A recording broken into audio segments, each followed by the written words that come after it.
வணக்கம். அண்மை காலமாக இலங்கையில் சிறுவர் துஷ்பிரயோகங்கள் அதிகரித்து காணப்படுகிறது.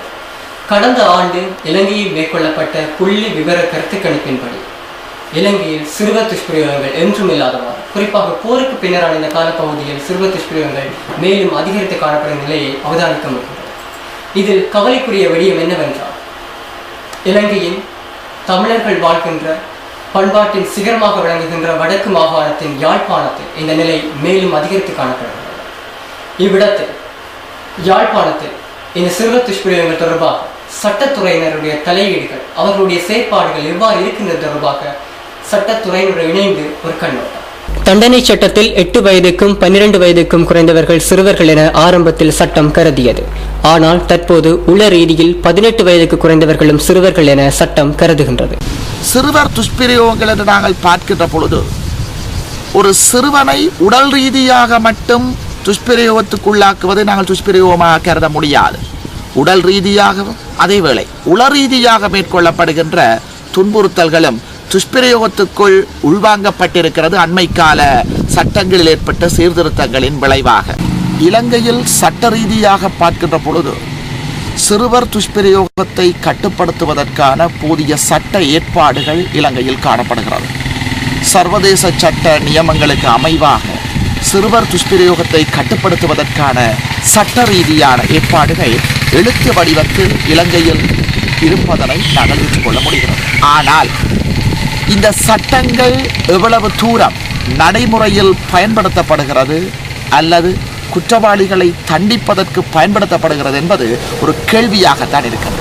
இவ்வாறு பல்வேறு சட்டங்கள் இருப்பினும் யாழ்ப்பாணத்தில் கடந்த சில காலங்களில் சிறுவர்கள் மீது தொடரும் வன்முறைகள் தொடர்பில் சட்டத்துறை சார்ந்தவர்கள் கூறுகின்றார்கள்.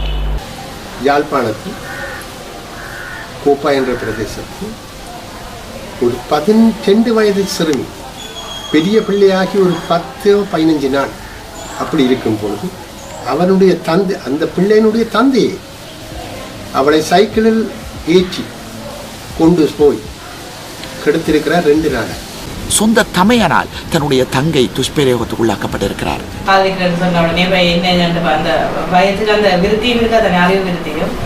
உடனே நம்பியோம்னு சொல்லி கூப்பிட்டோன்னு போறது, அல்லது ஒரு சொல்லு கல்யாணம் சொன்ன உடனேயும் போய் நம்பி போயிடுவீங்க.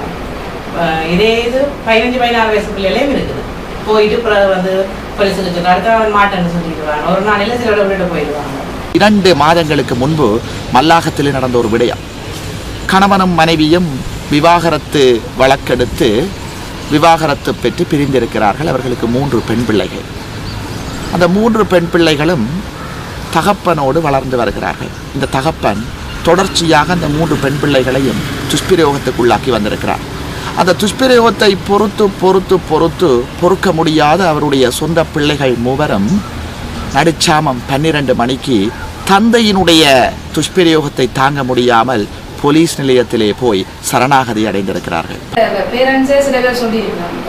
திருப்பலை பொறுத்தவரையில் அண்மையில ஒரு கேஸ் வந்து அந்த பிள்ளை வந்து ஒரு திருமணம் குறித்து அவர் மனசி விட்டுட்டு போயிட்டு இந்த பிள்ளைய அதனால அந்த பிள்ளை அபியூஸ் ஆகல. ஆனால் அந்த பிள்ளைய வந்து தகாத வார்த்தை பிரயோகம் அந்த போட்டிருக்கிற ட்ரெஸ்ல இருந்து எல்லாம் கேட்குறது. வைஃப் மேருக்கு ஹஸ்பண்ட் மேலே வந்து குடிச்சிட்டு போட்டு வந்து அடிக்கிறது மலைமை. ஆனால் அந்த சந்தர்ப்பத்தில் பிள்ளைய பாதிக்கப்படுது அப்படின்னு சொன்னால் மென்டலி, ஃபிசிக்கலி இல்லை மென்டலியாகவே பாதிக்கப்படுது. அதாவது இந்த தாய் தாப்பை நாடிப்பட்டா அவை படிக்க இல்லாது, ஒழுங்காக கன்சன்ட்ரேட் பண்ணலாம், படிக்கல வேறு ஒரு இடத்தையும் போச்சுன்னு சொல்லி செய்யலாம். அப்படியே என்ன பாதிப்படையினா பல்கலைக்கழகங்களில் கூட பல துஷ்பிரயோகங்கள் நடைபெற்று வருவதாக செய்திகள் வந்த வண்ணம் இருக்கிறது. இதைவிட சில நீதிமன்றங்களில் நடைமுறையில் இருக்கின்ற வழக்குகளை குறிப்பிடுவது எங்களுடைய நடத்தைகளுக்கு சரியில்லை என்ற காரணத்தினால் நான் வழக்கினுடைய பெயர்களை சொல்லாமல் சில சம்பவங்களை சமூக நலன் கருதி வெளிப்படுத்த வேண்டிய தேவை இருக்கிறது. அதாவது சில இடங்களில் விடுதி மேற்பார்வையாளர்களால் சமூகத்தில் கௌரவ பிரஜைகளாகவும் உயர்ந்த பிரஜைகளாகவும் கணிக்கப்படுகின்றவர்களால் கூட பல துஷ்பிரயோகங்கள் நடந்திருக்கிறது. 14 வயசு பிள்ளைன்னு பாலியல் துஷ்பிரயோகம் அது ஒரு மிகவும் பிரபல்யமான ஓட்டக்கல்வி அதிகாரியால் நடாத்தப்பட்டதா சந்தேகப்பட்டு வழக்கு நடந்துருக்கு. அந்த சந்தேக நபருக்கு சப்போர்ட்டாக மிகவும் பிரபல்யமான சட்டத்தரணிகள் வாதாடுறாரு.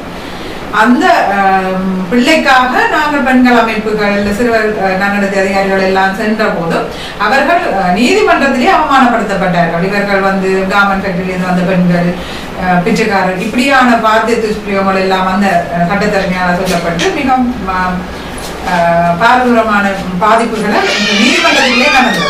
அதுக்காக கொழும்பிலிருந்து நாங்கள் பிரபலியமான சட்டத்திறனியை கொண்டு வந்து உதாரணமான இந்த கருணையில கேட்டு பிடிச்சிருக்கேன் கொண்டு வந்து வாதாடி இடத்துல இந்த பிரபலியமான சட்டத்திறனிகள் அந்த நேரம் வரவும் இல்லை, கோர்ட் கேஸ் நடக்கல. துஷ்பிரயோகத்துக்கு உள்ளாகுகின்ற சிறுவர்களை வைத்திய பரிசோதனைக்காக நாங்கள் வைத்தியசாலைகளுக்கு அனுப்புகின்ற பொழுது அங்கிருந்து கிடைத்த அறிக்கைகள் மாறுபட்ட சில தவறான தகவல்களை வழங்கியதை நாங்கள் காணக்கூடியதாக இருக்கின்றது. இவ்வாறான விஞ்ஞான ரீதியான ஆதாரங்களில் உண்மைகள் மறைக்கப்படுவதனால் அல்லது வேண்டுமென்றே திட்டமிட்டு மறைக்கப்படுவதனால் குற்றவாளிகள் சட்டத்தின் பிடியிலிருந்து தப்புவதற்கான கதவுகளை நாங்களே திறப்பது போன்று ஆகிவிடுகிறது. பாலியல் துஷ்பிரயோகத்துக்கு உள்ளாக்கப்பட்டது வைத்தியர்களால் பரிசோதனைப்பட்டு உறுதிப்படுத்தப்பட்டால் உடனடியாக சட்ட வைத்திய அதிகாரிக்கும் சிறுவர் நன்னடத்தை காரியாலயத்துக்கும் அறிவிக்கப்படும். அது 30ஆம் வரை அங்கே தெரிவிக்கப்பட்டு அங்கே இருக்கிற உத்தியோகத்தர்களால் அந்த பிள்ளை இன்டர்வியூ பண்ணப்பட்டு ஒரு கேஸ் கான்ஃபரன்ஸ் வந்து வைக்கப்படும். நிபுணர்கள் வாய்ந்த உத்தியோகத்தர்கள் என்ன இந்த பிள்ளைக்கு எதிர்காலம் நடவடிக்கை மற்றது அதுவரையும் அவனோட பாதுகாப்பு சார்ந்து தொடர்ந்து எப்படி அவ பாதுகாக்கிறது பெற்றோரோட இருக்கார்கள் இல்லை சேவோ செலவிடுகிறாங்க அந்த முடிவுகள் எடுக்கப்படும் அந்த கேஸ் கான்ஃபரன்ஸ்ல. மேலும் சிறுவர்கள் இழைத்த குற்றத்துக்கு சிறை தண்டனைகள் வழங்கப்படக்கூடாது, மாறாக நன்னடத்தை பள்ளிக்கு அவர்களை அனுப்ப வேண்டும் அல்லது பெற்றோர்கள் வயதுக்கு வந்த உறவினர்களிடம்தான் அவர்களது நடத்தைகளுக்கு பொறுப்பு என்ற முடிவின் மீது விடப்படலாம். இப்ப எங்களுக்கு இன்னொரு நல்ல விஷயம், எங்களுக்கு சிறுவர் நீதிமன்றம் வந்திருக்கிறபடியா அது இன்னும் ஒரு பெண்ணால நடத்தப்படுகிறபடியால் எங்களுக்கு சாதகமாக இருக்கும் என்றதை நாங்கள் நினைக்கிறோம். சிறுவர்களுக்கு எதிராக மேற்கொள்ளப்பட்ட வன்முறைகள் 2011ஆம் ஆண்டு தரவுகளின் அடிப்படையில் பாலியல் துஷ்பிரயோகங்கள் 65, உடல் ரீதியான துஷ்பிரயோகங்கள் 12, உளவியல் ரீதியான துஷ்பிரயோகங்கள் 1, புறக்கணிக்கப்படுதல் 16, சட்டங்களை திசை திருப்பும் செயற்பாடுகள் 25, 2 கடத்தல்கள், குழந்தைகள் தனிமைப்படுத்தப்படுதல் 13, சிறுவர்களது திருமணங்கள் 19, தற்கொலை முயற்சி 5, பிள்ளைகளை வேலைக்கு அமர்த்துதல் 9 என 223 குற்றச்செயல்கள் கடந்த வருடம் சிறுவர்களுக்கு எதிராக மேற்கொள்ளப்பட்டிருப்பதாக பதியப்பட்டிருக்கின்றது. இவை தவிர பதியப்படாத குற்றச்செயல்கள் ஏராளம். சிறுவர்களுக்கு எதிரான துஷ்பிரயோகங்கள், பாலியல் வன்புணர்வு, துஷ்பிரயோகங்கள் எல்லாமே சந்தேகத்துக்கு இடமின்றி நிரூபிக்கப்பட வேண்டும்.